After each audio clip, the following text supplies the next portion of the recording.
দিনাজপুরে bus truck সংঘর্ষে ৩ জন নিহত। কুড়িগ্রামের ভুরুঙ্গামারীতে দুর্ঘটনায় প্রাণ গেল ২ মোটরসাইকেল আরোহীর। দেখছিলেন ক্রাউন সিমেন্ট সংবাদ শিরোনাম, এবারে বিস্তারিত। সড়ক দুর্ঘটনায় দিনাজপুরের বীরগঞ্জে ৩ জন ও কুড়িগ্রামের ভুরুঙ্গামারীতে ২ জন নিহত হয়েছে। ভুরুঙ্গামারী কুড়িগ্রাম আঞ্চলিক মহাসড়কের জয়মনিরহাট শহীদ সামাদ টেকনিক্যাল কলেজের পাশে রাত ২টায় এই দুর্ঘটনা ঘটে। পুলিশ জানায়, নিহতরা হলেন ভুরুঙ্গামারী সদর ইউনিয়নের সাপাড়া এলাকার রাশিদুল ইসলাম ও বলদিয়া ইউনিয়নের ব্যবসায়ী কামাল হোসেন খোকন। রাতে মোটরসাইকেল যোগে রংপুর থেকে ভুরুঙ্গামারী যাবার পথে দুর্ঘটনায় ঘটনাস্থলেই রাশিদুল ইসলামও হাসপাতালে নেয়ার পথে খোকনের মৃত্যু হয়। এদিকে দিনাজপুরের বীরগঞ্জে বাস ও ট্রাকের সংঘর্ষে ২ গাড়ির চালকসহ নিহত হয়েছে ৩ জন। সিরিয়ায় আলেপ্পোর পর এবার হামা নগরী দখলে নিয়েছে বিদ্রোহী সশস্ত্র বাহিনীর যোদ্ধারা। একে কৌশলগত পিছু হটা বলেছেন প্রতিরক্ষামন্ত্রী জেনারেল আলী মাহমুদ আব্বাস।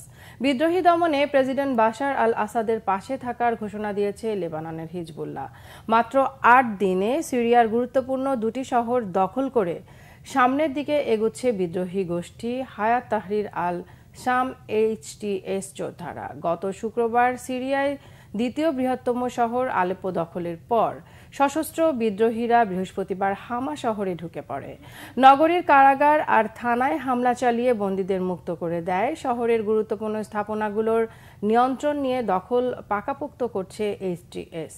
আর তাদের পথ সুগম করতে সরকার সমর্থক মিলিশিয়া বাহিনীর অবস্থান লক্ষ্য করে বিমান হামলা জারি রেখেছে তুরস্ক।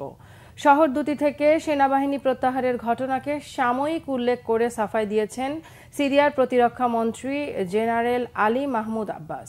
বলেছেন, এটি কৌশলের অংশ। এদিকে প্রেসিডেন্ট বাশারের পক্ষ থেকে বিদ্রোহীদের বিরুদ্ধে শক্ত অবস্থান নেয়ার প্রতিশ্রুতি দিয়েছেন হিজবুল্লাহ শীর্ষ নেতা নাইম কাসেম।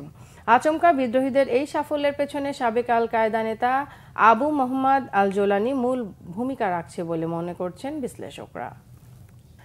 এই ছিল এখনকার মতো। পরের সংবাদ দুপুর ২টায়। এর আগে একটাই রয়েছে নিউজ টপ 10 দেখার আমন্ত্রণ রইল। এছাড়া বাংলা ভিশন সংবাদ ও সংবাদ সংশ্লিষ্ট অনুষ্ঠান দেখতে ভিজিট করুন www.bvnews24.com ও facebook.com/banglavisionnews এবং সাবস্ক্রাইব করুন youtube.com/banglavisionnews।